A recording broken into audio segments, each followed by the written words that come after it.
शहरात झाली 70 ते 80% लोकसंख्या शहरात आहे. बरोबर. आणि सरकारला काय झालंय, आपल्या तालुक्याला एक आमदार आहे, बरोबर.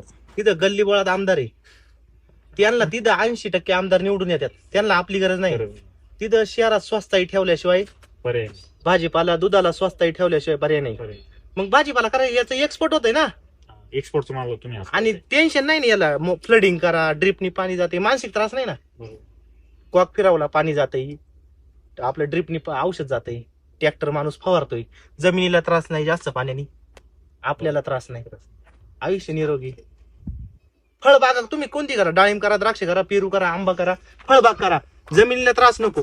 म्हणजे फळबाग हॉर्टिकल्चर क्रॉपशिवाय पर्याय नाही. पर्याय नाही आपल्याला.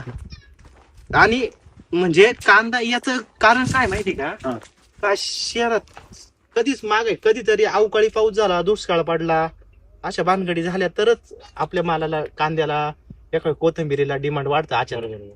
ते 5-10 दिवस 4-5 वर्षातून एकदा तो झटका होतो. तसं हे ना, आता पहा ना, दरवर्षी.